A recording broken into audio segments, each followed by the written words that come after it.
I'm here with Dan Nicholas in the Refinery Studio. Dan, how are you doing today? I'm doing wonderful. All right. Well, I was before I got in here. You was before you got in here? Yes. Well, we're going to make sure you're wonderful by the time you leave. Okay.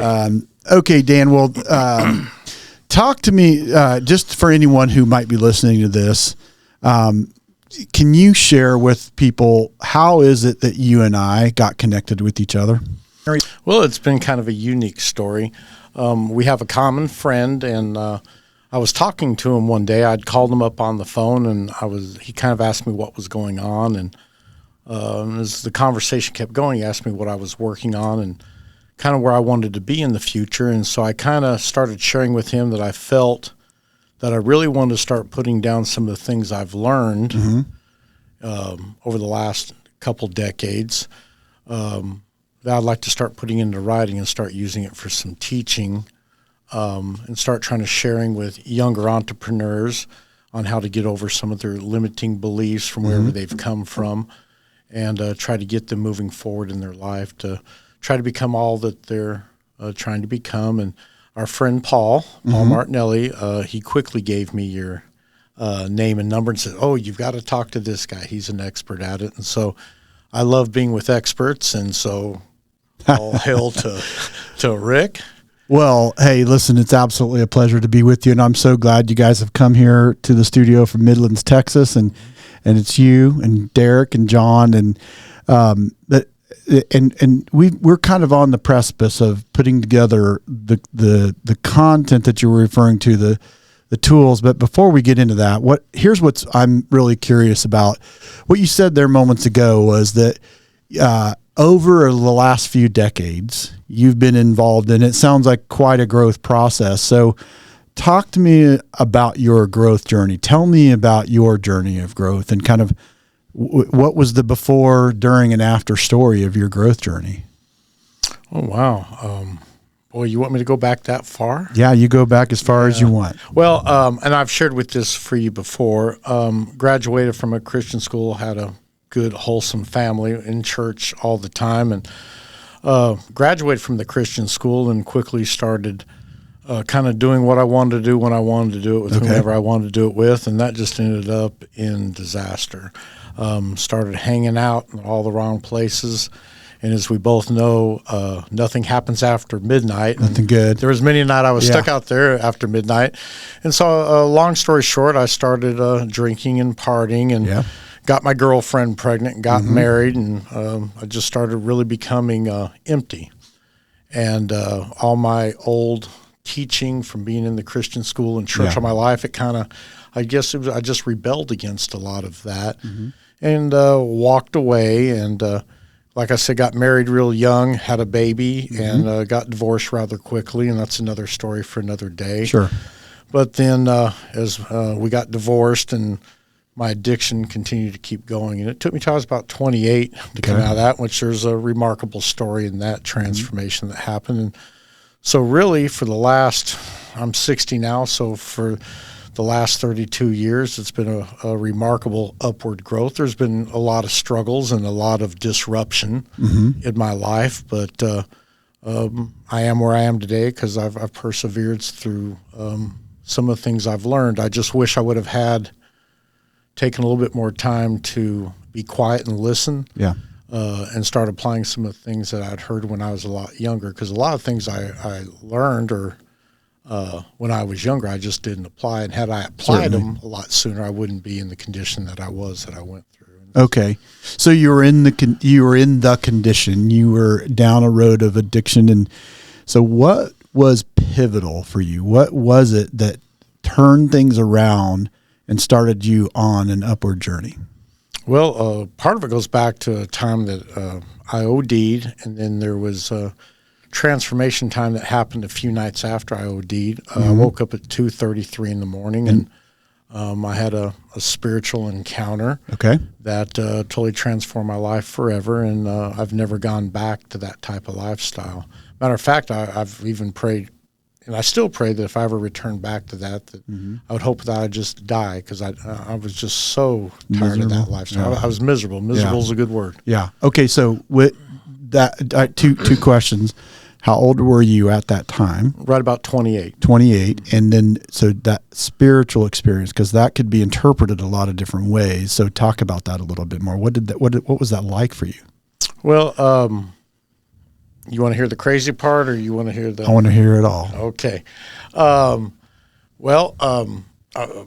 back to when I was in my 20s, I got my 16-year-old girlfriend pregnant, and I turned 20, and I thought the best thing that we could do would be to get married, and she had just finished her sophomore year in school, and the mother-in-law let us move in together, which that wasn't a good thing anyway, and but I was pretty good at talking my way into things, manipulation 101. Yeah. I was real good at that, but then I actually joined the service because I didn't have a way to pay for the baby, so I thought, man, I'll join the service, and so I went into the service. We had the baby 3 days before I went in, so I still had to pay for the baby, Rick. But then I went AWOL from there. I went and did some active duty, came home, started hanging around with my wrong kind of friends on leave, and actually went AWOL. And after years later, I got that all squared away. But there was just one bad decision, one bad decision always leads to another. But I've discovered, and this is important, if you remember, you need to write it down. Matter of fact, I've got it wrote on my mirror at home, that better decisions lead to less regrets. And so I'm an expert. I'm an expert at making bad decisions. And I'm an expert at having some regrets. But through the better decision making, I've come back around, and I can actually make a little bit better decisions, and I have less regrets now. So are you willing to claim your expertise in better decision making as well? Yes. Okay. Yes. So we ended up getting divorced, and there were some incidents that happened, and I was very abusive, very selfish. Really didn't give a couple thoughts about anybody or anything. It was all about me. What I wanted to do. I was just very immature when it really came down to it. And I just felt like I had to play this part. I had to be like everybody else. And I guess I was trying to find my own identity in the middle of the dark, which you just can't do. I was living in darkness, had a void in me. And so I went from one thing to another, from one house to a house, from one town to town, and still kept falling into the same thing. I just couldn't escape it. Right. And or I wasn't doing the things I needed to do to escape it. And I was really stuck, lost is lost. I was just lost. Right. And one night I was there in Midland, Texas, and I'd been up for a few days, and I'd been shooting dope. And I was living with who's my wife now. I'd been living with her, and I left her. Matter of fact, the night that I left, she was pregnant with another one of our children, and she wasn't wanting me to go. She came out, and she was trying to grab the keys out of the truck, and she didn't want me to pull away. And so instead of me being warm-hearted, compassionate, pregnant wife, she's upset, I decided to roll up the window on her arm and backed out. And she says I was doing 45 miles an hour down the residential neighborhood. We can't do that. That's breaking the law. So, But so I rolled down the window, and she fell out doing about 20, and I went and hung out with the group I was hanging out with for probably about 3 days, and I OD'd and went to the hospital, came home, and nothing had really changed. I was still cold-hearted. I could even say I believe I was rather possessed in the spiritual realm of things. And I went and did some more dope. And when I ran out of dope, I was working at the time. I did go back to my job, and I was working. And one night at 2:33 in the morning, something woke me up. I just sat up, and we had a waterbed, or even right now I can visualize the waterbed, and I looked over at the clock, and it was 2:33, and I can even see the red letters on the clock. And I went out to the living room, this little small shanty house that we were living in, and there was a Bible there. And I just picked up, and I started reading in the book of John. I can't tell you today what I read, but I just started reading, and I can't remember how long I read, but I closed it and put it down, and I went back and I went to sleep and got up, went to work. That very next night at 2:33 again in the morning, I woke up, and I left the Bible there right where I left it, started reading the book of John. Don't remember what I read, and I'm sure that some of the thoughts from I'm sure I experienced a lot of guilt and shame from where I was, and probably a lot of fear. And being through the experience of ODing, that was, my mind was starting to sober up.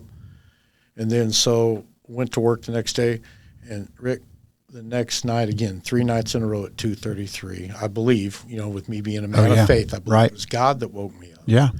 And at 2:33 that morning, as I read in the book of John, I just realized that I would have died, and I probably wouldn't have ended up in a place that we'd all really like to go. Right.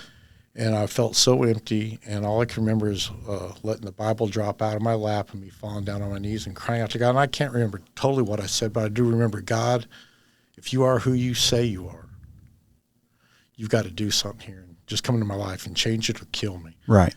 And from that night on, I believe that was my transformation pivotal moment, to which leads me to where I am today. And all the things I valued in life, they were gone.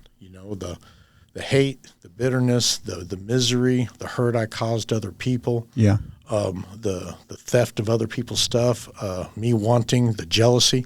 I can't say I'm perfect, but a lot of that stuff just left. My whole self-worth changed, and my values changed, and something happened in my life. I believe it was the Holy Spirit came into my life now, and I know I'd gone through a experience as a child, right? But this wasn't the same thing. Right. And so I believe that I didn't surrender to God. I submitted. You're right. The way I view surrendering is when I'm totally lost and beat. And so out of being beat up, I give this to you. But I willfully gave my life up and submitted. And I asked God to kill me. And if I ever returned back to my junk I was doing, my vomit, I call it. And ever since that moment, my life has started changing for the better. And there were some little things that happened that could have yanked me back, but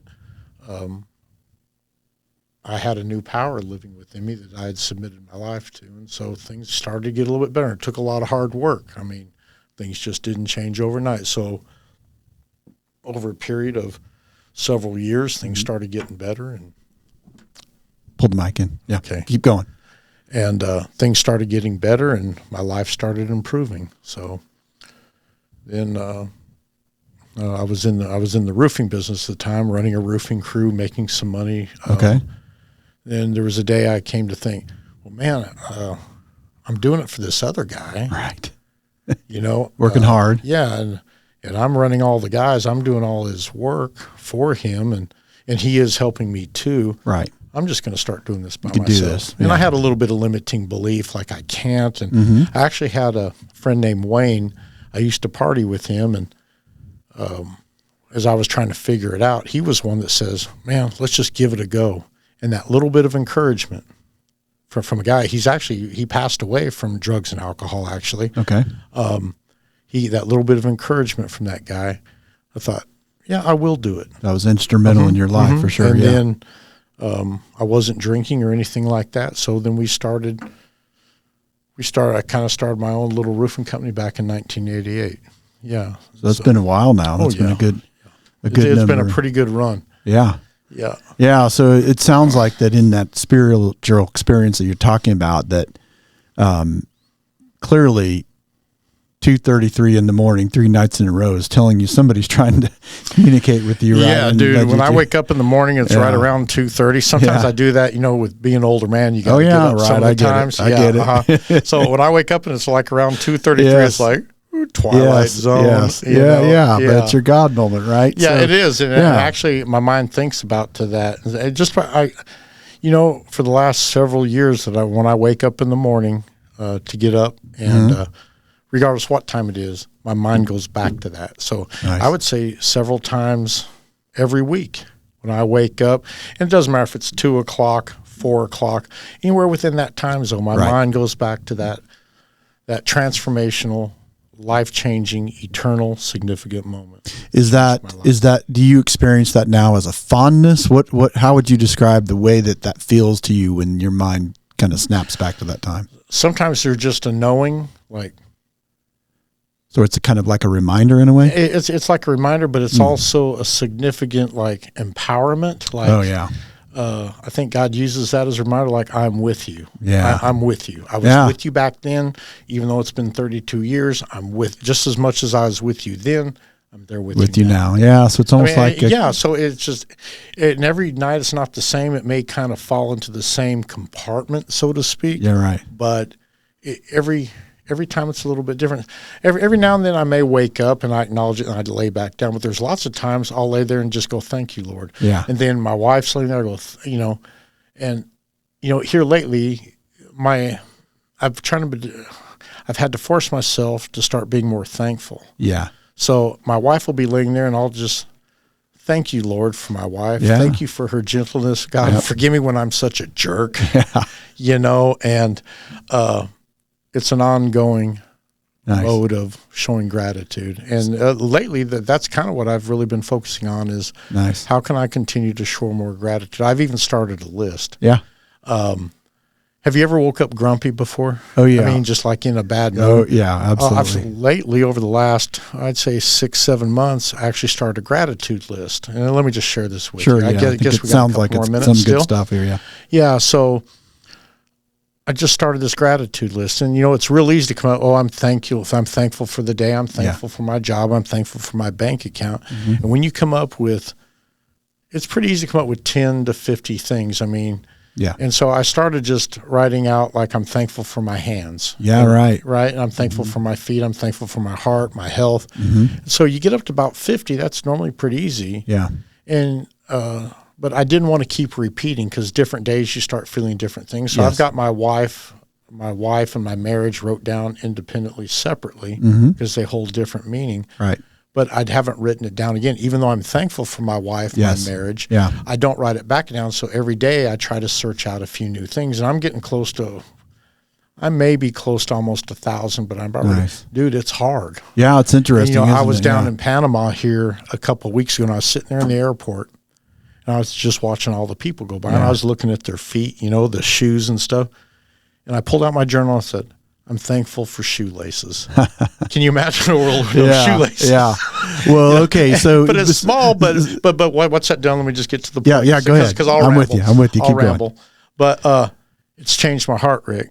And see, it's a lot easier for me. It's easy to be thankful for the big things. There you But go. when you start being thankful for the little small things, Yes. there's something within you that God, the Holy Spirit, does within you that starts changing your awareness. Yes. That makes you start being appreciative for every touch, for every breath that you take. Did you know that all the veins and the arteries and your capillaries, everything that transports blood through your body, did you know if we took all that and lined all that out, did you know that would go 66,000 miles?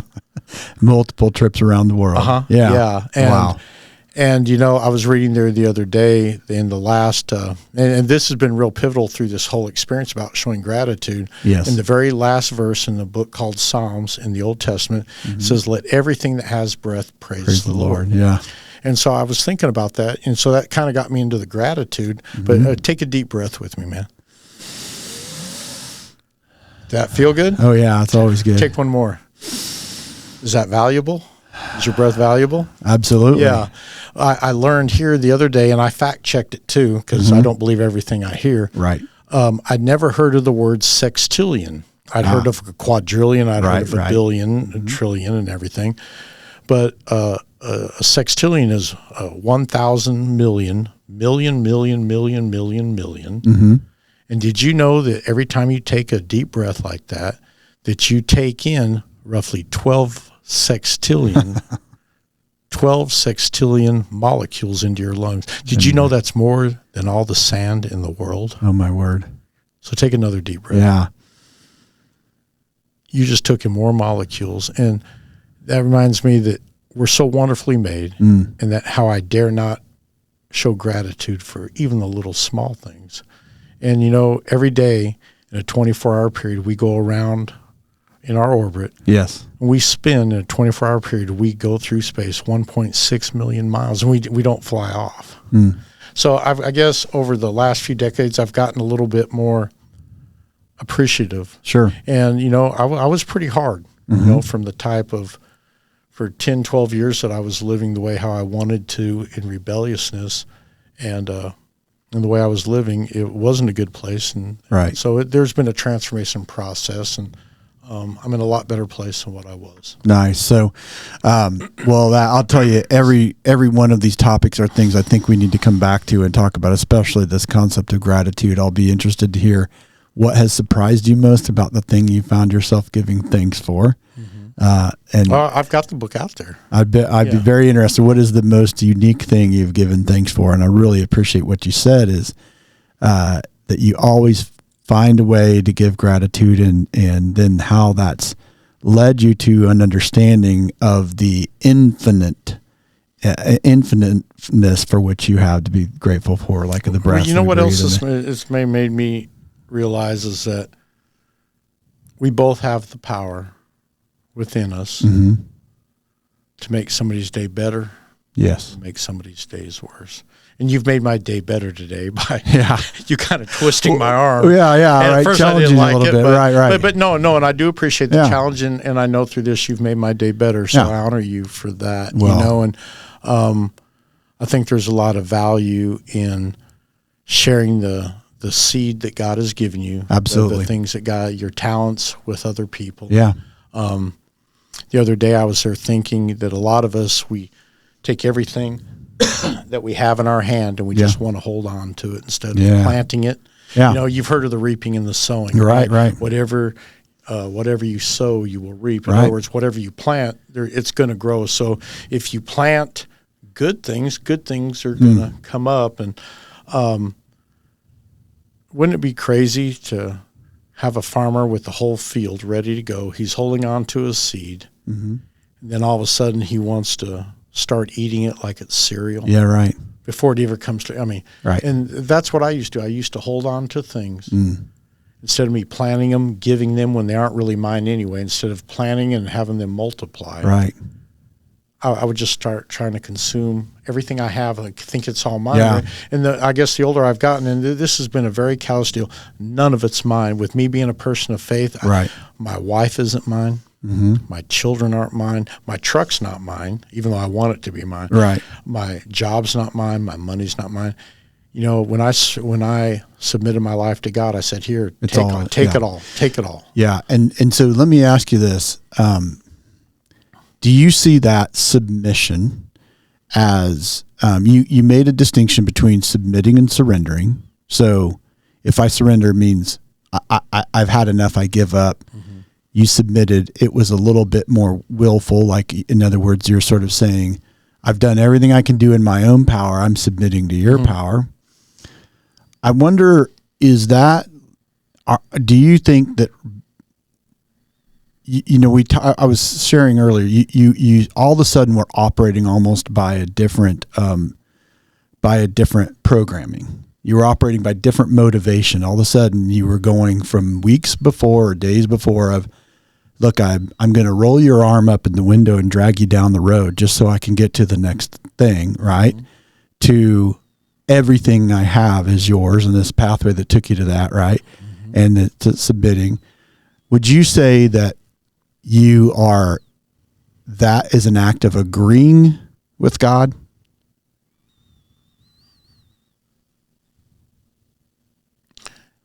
Yes, of me coming into his agreements, the word he's already established, because he doesn't have to repeat his words, because when he breathed it, when he said it, it was already established. So me coming to a furtherance of understanding, because I think, did I understand it all at that time? No.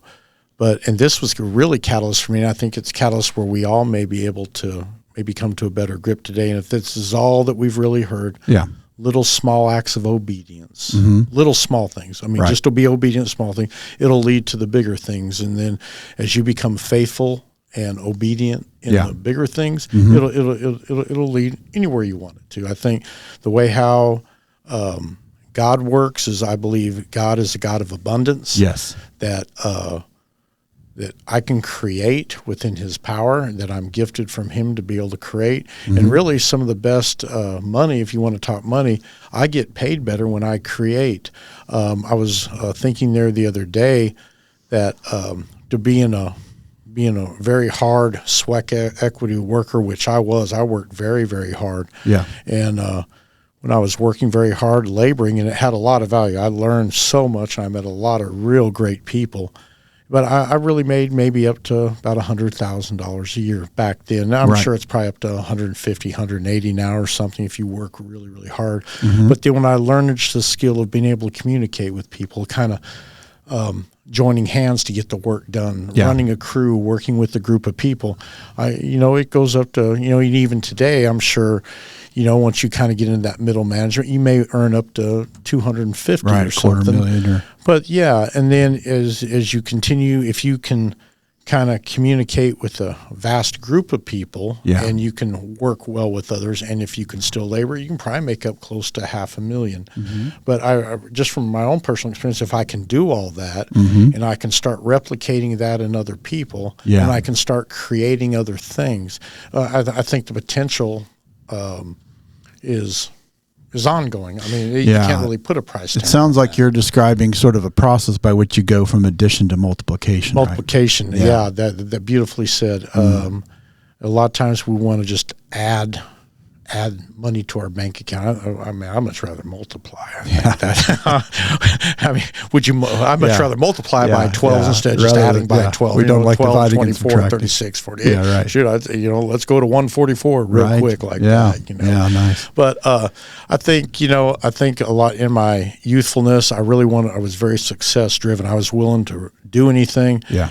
be anywhere, work extra long hours. I was working 7 days a week and really wanted to be successful, what I thought successful was. And Yes. what I've discovered is even today, you and I have never really discussed it, but what your definition of success is probably going to be different from mine. Right. And my definition of success today is what I can do for myself. I'm successful because I got a job. I'm successful because I'm Right. debt free. I'm successful because I got some money in the bank. Mm-hmm. My children are doing great, successful. But I think in that successfulness, we need to develop succession where we can empower others to Right. start experiencing that so they can improve their lifestyle. But then in that succession model, while we're being successful as well, somehow it needs to transfer over to being significant. And the powerful thing that I'm still gaining more understanding into, and it's just a deep, deep well, is being significant. Yeah. What can I really do for others that's going to have an eternal Right. significance in eternity? Because I truly believe that everything that you and I do Yeah. has eternal meaning, Right. where if it's good or bad. Right. Right. I mean, just like I said, we have the power within us to make somebody's day better or somebody's day worse. And so I believe really as we get down to the core of everything of we are, I really believe, what is it that I really value? I know back there in the old day, I really just valued myself. Right. The expression "I didn't give a damn about anything" Yeah. was really true. I didn't think about you. I'd kick in your front door, go through your house, steal everything that was valuable, and then go sell it for pennies on the dollar. And Yeah. I wouldn't care about what you thought, who Right. you were, and I'd mess up your house and didn't have any value about other people's stuff. Didn't care how anybody else felt. Didn't care really what I did, and I just relished in the emptiness of selfishness. And so my value was set in not having a value about life in general. Right. My value was just in what I could get out of life. And when my life changed, I started valuing my experience, how I'd been living a life of death. And now I started learning how to value life. I started appreciating my parents more. Yeah. Because I'd lost all that. That's one of the things. I lost my family value. I felt like I lost my identity. Right. So I didn't have any value at all. And that's what created me into this perpetuality of feeling lost all the time. Right. Yeah. Right. But the real value started coming when I started to feel like I was walking the light and those so good desires started coming out. I wanted to go somewhere. I wanted to start making real tangible relationships. Yeah.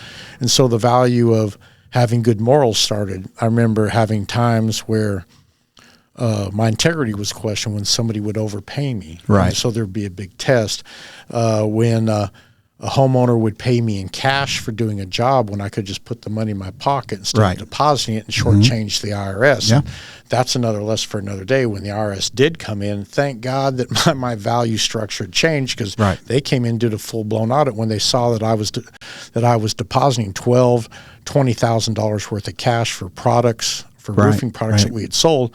When they saw that I was depositing that type of cash, the guy said, "That's unheard of. We've never met another roofer like you." Right, right. And so they went through an audit. They didn't find anything wrong, Nice. except where and this still doesn't make sense to me.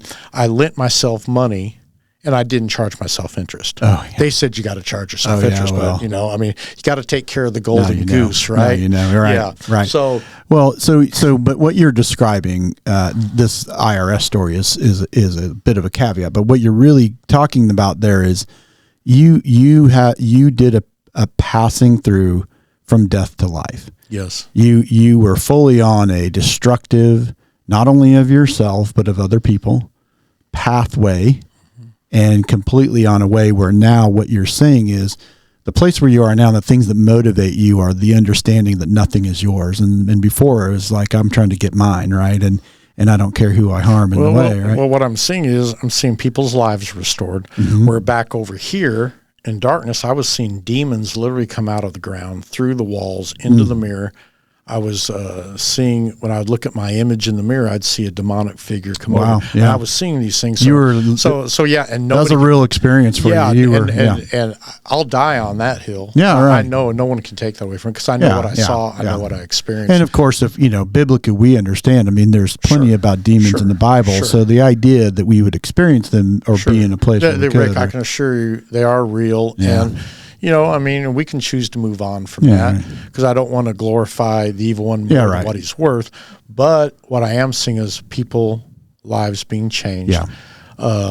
There's another story for another day where I asked God for 10,000 souls to be taken out of the evil one's hands in the darkness, and God told me that he would fulfill it. nice. So, and I believe that's probably one of the reasons why you and I are even here today. So what we're talking about, if we were going to put a word on it, a one at least appropriate word would be the word transformation. Yes. And what's interesting is, so I asked you earlier, is this about you agreeing with God? And you said, he's kind of he's always doing his thing. And I just started joining in and doing it with him. Right. And so this transformation is really the idea that as you have experienced transformation, you are now getting the privilege of participating in the transformation of other people to the point where you wouldn't hesitate to say, I want to see 10,000 souls delivered. In other words, someone might hear that number and go, that's insane, right? I think Why would it's you too say small that? of a Right? number Yeah, and now. right I now think you're it's too going, small well, of a I should have asked for 1 million, right? Yeah. Yeah. That would have been, yeah. Yeah. Yeah. Well, so this, but what's happened and what, because of the decision that you made, because of that submission that you did and what it's meant in your life, in every area of your life from that point forward, that's really what you're doing now. And through the work that we're doing and what we're building is to pass that along and to be able to pass that along in different arenas and in perhaps in prisons with entrepreneurs, with corporations, with people to really pass along that opportunity for understanding that there is a better way to do things. There is a plan. Yeah. And I think you and I both have a freedom to come up with our own plan. Right. We're both gifted. We're on the other side. We're walking in the light. And I think it really comes back to responsibility and being a good steward. I said, my wife's not mine, my job, but I'm really, the calling is to become a good steward over what God's given me. Yeah. And with that ability comes the price that you've got to be responsible for it. You've got to be good with, which is going to require you to continue to educate yourself in different ways. I'm not necessarily saying going back to school, but what are some ways that you can continue learning? What ways you can continue to learn more responsibility? And the reason is, how many times have we both started off in our little ship and we ended up on some island of rocks and we go, how did I get here? Yeah. I mean, I've been on a couple cruise ships and we've all taken trips. I mean, we were talking about a trip of you going to Texas. The day that you get there, you aren't going to wonder, well, how did I get here to Texas? Right. You're going to think, man, I had to get up early. I had to drive to the airport, had my wife dropped me off. I flew and I went to Dallas, and you aren't going to wonder how you got there. Right. But why would we do that with our life? And I've met so many young people that put more effort into planning their vacation. I mean, Yeah. they will take weeks planning a week or two vacation, what they do for their whole life. Yeah. Now, does that make sense to you? I mean, Yeah. people will spend hours, well, we're going to go here, we're going to leave at this time, we're going to stop here, we're going to eat here, then we're going to go to the store, and then we're going to go here, then we're going to camp here, we're going to set the tent up. By the way, we need to go get these products here, then we're going to stay there for 3-4. I mean, they'll plan out their whole week, but they won't even take that much time to even think about planning out their life. Now, we can call that naive, but to me that sounds pretty foolish. Isn't our life more important than a camping trip? Absolutely. Yeah. So I believe with what we'd really like to start doing to go to another level, I'd like to start with your help and with other people that God's placed me in the center of, to start coming up with some content to start making these truths relevant and put them in a palatable way where people can understand. Nice. Well, that is a good place for us to kind of pause for now. Okay. We'll come back to this and what we've been discussing. We've been in the other room in the refinery throughout the day with John and Derek, and we've been talking about that there is really kind of there's a hack. There's a unwavering process by which people can follow a pathway by which we create, and we'll dig into that. It's not a shortcut. It's not a shortcut. It's going to be, I mean, the struggle's real, and, in order to get strength, you got to struggle. So. Yeah. So we'll dig into that in our next conversation and at least start to outline that a little bit, because that's what, one of the ways by which we're going to help people to be on this journey of transformation. Good. All right. Super. I appreciate your time. You bet. Thanks.